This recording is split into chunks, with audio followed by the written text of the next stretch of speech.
nous avons eu le grand plaisir et l'honneur d'accueillir Guillaume Richard pour fêter les 10 ans de notre association Country Dance en Île-de-France. Donc j'en ai profité pour poser à Guillaume quelques questions.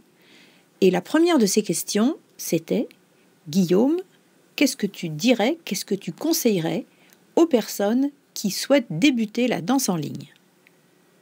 J'adore quand on a des premiers pas ou des gens qui font de la découverte parce qu'on sait qu'on a entre notre main justement la fibre de pouvoir leur transmettre quelque chose et qui soit aussi un petit peu notre avenir, quoi, notre futur. Le tout, c'est pas d'en faire des adeptes, hein, on n'est pas une secte. Donc moi, quand j'ai des nouveaux arrivants, j'essaie d'avoir un côté ludique et enfin, quelque chose de fun pour leur montrer que c'est quand même un loisir, que c'est pas la peine d'en faire toute une montagne et qu'on y prend plaisir. Mais les points sur lesquels j'insiste aussi beaucoup, c'est que la line dance, c'est un petit peu la seule discipline de danse qui permet de danser tous les styles finalement. Voilà, on danse vraiment tout ce qui s'écoute se danse, c'est toujours ce que je dis. Et on est seul, on peut venir danser seul, mais on n'est jamais seul. C'est-à-dire qu'on peut venir seul à sa soirée bal country, mais on se retrouve toujours avec 100 personnes et il y a toujours quelqu'un avec qui discuter ou avec qui... Et je leur explique avec mon exemple que ce style de danse qui peut paraître cliché, ringard ou arriéré, ou qui est pas très... on a du mal à le promouvoir. Au final, quand j'en parle autour de moi sur les gens qui connaissent pas ma discipline, mais qui connaissent ma passion, quand ils voient le nombre de voyages que je fais, tout ce que ça m'a apporté dans ma vie, le nombre de rencontres, d'amitiés que j'ai liées grâce à la danse, il y a quelque chose de fort derrière. On est quand même une communauté pas particulière, mais, on a ce petit truc quoi, qui fait qu'on lie des relations. Oui, et puis il y a un côté tout de suite international, parce que les chorégraphes sont de partout, ils partagent leur chorégraphie. C'est universel aussi, ça c'est un point fort. C'est-à-dire qu'on apprend un jargon en anglais et qu'on peut aller danser en Chine, on comprendra, on peut aller danser en Afrique, on va comprendre. C'est vraiment l'avantage.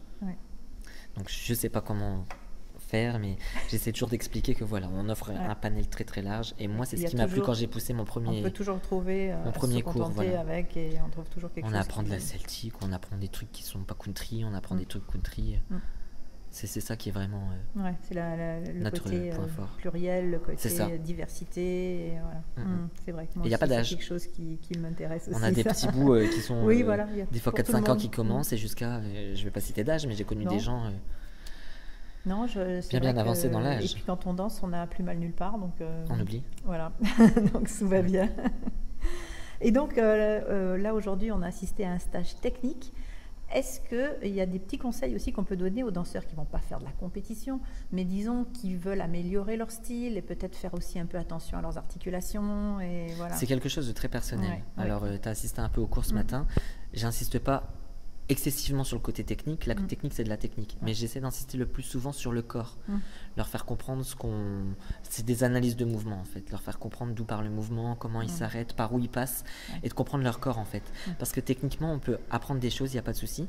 Et ce qui va faire qu'un danseur soit plus à l'aise, c'est quand il aura compris son mouvement et qu'il sera devenu naturel, en créant un automatisme. Et ça, c'est le plus difficile. Donc vraiment, j'insiste toujours dès mes débuts de cours techniques, c'est quelque chose de rébarbatif, ça n'intéresse pas tout le monde, des fois c'est bien de le savoir, en théorie, pas forcément de le mettre en pratique, c'est quelque chose d'intéressant.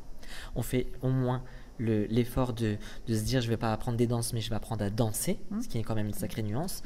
Et du coup, mes petits conseils pour le côté technique, c'est vraiment, comment dire, essayer de se détacher. La technique, c'est la technique, mais de se détacher de ça, de comprendre les mouvements et de se l'approprier pour que le mouvement paraisse le plus naturel possible. Faire de la technique sans y prendre du plaisir, ça n'a pas grand intérêt de toute façon. Et puis sans tout de suite l'appliquer, parce qu'en fait, on va faire de la technique pendant le cours de technique, et puis faut le digérer. On va mettre la musique et c'est comme si ça n'existait plus. Alors qu'en fait, il faut le digérer, voilà, c'est ça. Mais même moi, tu sais, ce matin, je faisais mon cours technique et c'est ce que je disais à Nicolas hier. Je leur donne les conseils, moi-même je les sais, puis je les mets pas toujours en pratique non plus. Oui, parce que c'est tout. Je vais le faire selon les circonstances. Des heures et des heures de en travail. Compétition, oui, on va pousser la technique à son paroxysme, on n'a pas le choix, c'est pour ça qu'on est jugé. En social le soir, on s'amuse, quoi. Disons que le social, c'est plutôt se faire plaisir, être aussi agréable à regarder et ne pas se blesser, quoi. Se mettre en avant, c'est pas non plus ce qui plaît aux gens, ça fait tout de suite arrogant, ça fait comme si on était meilleur danseur que tout le monde. Alors quand on fait des shows, quand on nous demande de le faire, oui, on va montrer ce que les gens attendent de nous, quelque chose un peu plus poussé en niveau, d'un peu plus spectaculaire, mais après en social, non, on est là pour s'amuser. J'y prends pas de plaisir à mettre toute ma technique le soir. Voilà, il faut savoir faire la part des choses au moment où... Voilà. Bon, j'avais juste encore une petite question par rapport au rythme. Est-ce que tu as aussi je sais pas, des conseils ou des exercices ou des choses qui permettent aux gens d'être en rythme? Parce qu'il y en a, c'est vrai, qui ont beaucoup de mal avec ça, avec le rythme. Je pense que c'est quelque chose d'inné en fait. Ouais, c'est Ouais, ça. j'ai jamais eu de soucis. Le problème, mais c'est que les gens qui ne l'ont pas, comme si on leur dit que c'est inné, ils vont jamais l'avoir. ça s'attrape quand même Ça parce que j'ai s'attrape eu quand des même. élèves, Ouais, même ouais, des gens de ma propre famille, ouais, hein, moi aussi, qui ont eu du mal rencontré avec ce le problème. rythme et ça devient jamais spécialement des grands danseurs, mais c'est quand même des gens qui arrivent à aller à des cours avancés, à prendre des danses de plus en plus compliquées et à prendre le rythme quand même. Mais les gens-là, je veux pas les décourager parce que c'est fait pour tout le monde, la danse, qu'on soit en rythme ou pas. Du moment qu'ils prennent leur plaisir, voilà, c'est pas très grave. Après, il faut juste être indulgent les uns envers les autres.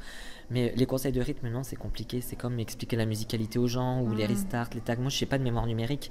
Donc, vous le verrez cet après-midi. Souvent, les tags, je vais regarder sur ma feuille parce que je sais plus c'est au mur combien que ça tombe. Parce que c'est logique pour moi dans la musique, j'ai l'oreille. C'est donc, ça, moi, c'est un peu la même chose aussi. je sors d'une famille de musiciens, alors je joue pas d'instrument d'instrument malheureusement, mais j'ai vraiment l'écoute musicale. Donc, ça m'a jamais posé de soucis. Et d'ailleurs, ça c'est un truc drôle qu'on fait des fois sur des compétitions où on essaie de danser hors rythme. C'est un jeu, c'est quasi impossible. Oui, non, ça, Voilà, tout de suite, tu te remets dessus, non. forcément. Même quand on essaie de taper à côté, on rattrape forcément un rythme à un moment. Voilà, Mais je pense que c'est quelque chose qui est inné chez les gens, c'est quelque chose de très personnel. C'est une écoute musicale, une oreille. Voilà, oui. Il y a des gens qui vont sortir un peu des comptes, qui vont commencer après le compte 1 ou 2, mais ça va pas les chiffonner de faire toute la danse jusqu'à la fin comme ça. Alors que moi, c'est juste pas possible. Mon esprit est en contradiction avec le reste. Oui, Mais la les gens, musique, ils sont c'est le guide, quoi. Donc, forcément, dans les danses sociales, je trouve que les gens font plus abstraction à la musique et se concentrent plus sur la danse. Ouais. Ce qui fait que même des fois sur un orchestre, ils vont être capables de danser à côté ou un style qui est pas approprié ou juste parce qu'ils sont concentrés sur leur danse et même s'ils n'ont pas commencé au bon temps, ça les chiffonne pas plus que ça. C'est vrai. Je me dis ma foi, s'ils prennent du plaisir jusqu'à la fin, tant pis, c'est pas grave. C'est pas grave, ouais. C'est un peu plus dommage quand on fait 3 pistes avec la même danse, dans le Et que sens-là, c'est dans le sens-là et décalé, dans les sur les temps différents. Mais C'est vrai. après, on n'est pas là pour faire la police non plus. Hein, Non, je veux c'est dire. sûr. Donc, on va juste leur dire que il faut qu'ils écoutent beaucoup de musique. Voilà, oui, il va apprendre à taper le rythme, la mesure. Apprendre à taper le rythme, voilà. D'accord. Mais après, il y a tellement de rythmes différents qu'on va les perdre en route. Hein. Bon, ben voilà, moi j'ai fait mon tour de questions et je te remercie beaucoup. Et c'est moi. Merci infiniment. Merci beaucoup. Merci Guillaume.